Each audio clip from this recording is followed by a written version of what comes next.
Oke, pernah nggak sih kepikiran kalau sistem keuangan global kita sekarang, bahkan yang katanya perbankan syariah, itu sebenarnya secara mendasar justru bertentangan dengan prinsip-prinsip Islam? Nah, kali ini kita bakal bedah satu argumen yang cukup provokatif, yang bilang kalau Bitcoin bisa jadi adalah mata uang paling Islami yang pernah ada.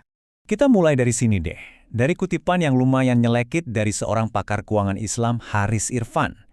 Dia coba membayangkan gimana kalau ada alien datang ke bumi, ngelihat cara kerja bank kita, dan langsung mikir, wah, ini sih penipuan yang disahkan hukum. Kedengarannya ekstrim banget kan? Tapi coba kita bedah dulu, kenapa dia bisa bilang begitu? Nah, semua ini akarnya ada di pemahaman kita soal uang yang kita pegang tiap hari. Uang kertas, uang digital di rekening, itu semua namanya mata uang fiat. Kita kan sering mikir ya, bank itu cuma minjemin duit yang kita tabung. Ternyata ceritanya nggak sesimpel itu, jauh lebih rumit. Jadi gimana sih sebenarnya cara bank nyiptain uang seolah-olah dari udara kosong?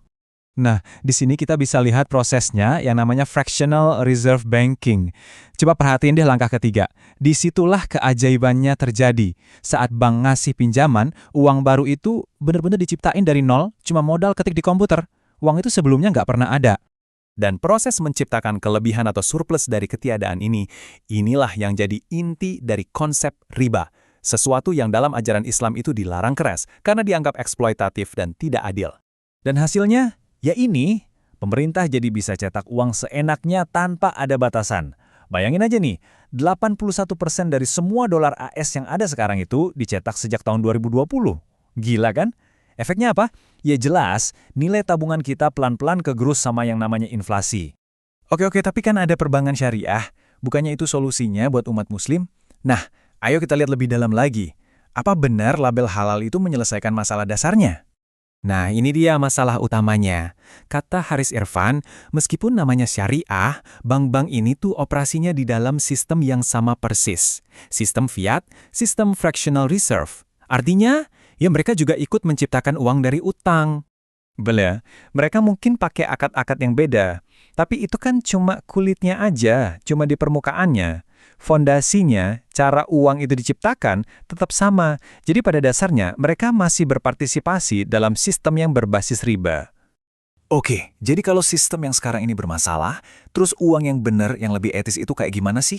Nah, disinilah kita masuk ke konsep yang namanya sound money atau uang sehat. Sound money ini punya beberapa ciri utama. Pertama, jumlahnya terbatas, langka. Kedua, nggak bisa dikontrol sama satu pihak aja, jadi terdesentralisasi. Dan yang paling penting, nilainya nggak bisa diutak-atik atau diciptain dari nol senenaknya. Sifat-sifat inilah yang bikin dia jadi penyimpan nilai yang adil dan bisa diandalkan. Selama berabad-abad, emas itu contoh paling pas buat sound money. Tapi di zaman modern ini, emas punya satu kelemahan besar, bentuk fisiknya. Karena sebagian besar emas dunia itu dipegang sama bank sentral dan pemerintah, ya jadinya terpusat, nggak terdesentralisasi lagi, dan bisa banget disita atau ditahan. Dan kelemahan emas inilah yang akhirnya membuka jalan buat sebuah alternatif digital modern yang punya semua sifat baiknya emas, tapi tanpa kelemahan fisiknya yang krusial itu.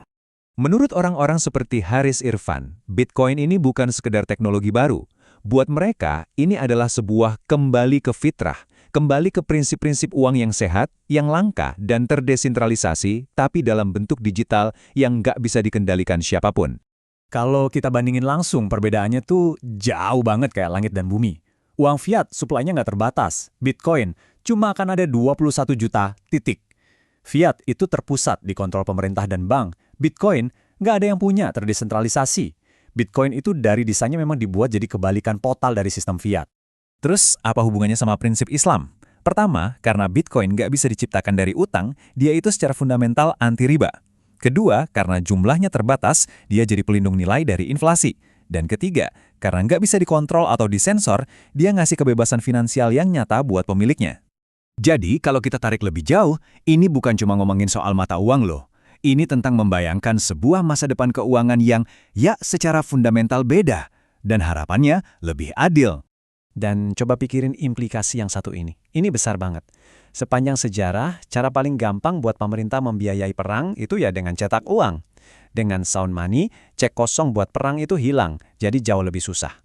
Nah, Semua ini akhirnya membawa kita ke satu pertanyaan besar buat direnungkan. Mungkinkah sebuah teknologi kayak Bitcoin ini bisa bantu kita bangun sistem keuangan global yang benar-benar baru? Sebuah sistem yang dari sananya udah anti riba, anti inflasi, dan lebih memberdayakan individu bukan cuma segelintir institusi. Gimana menurut Anda?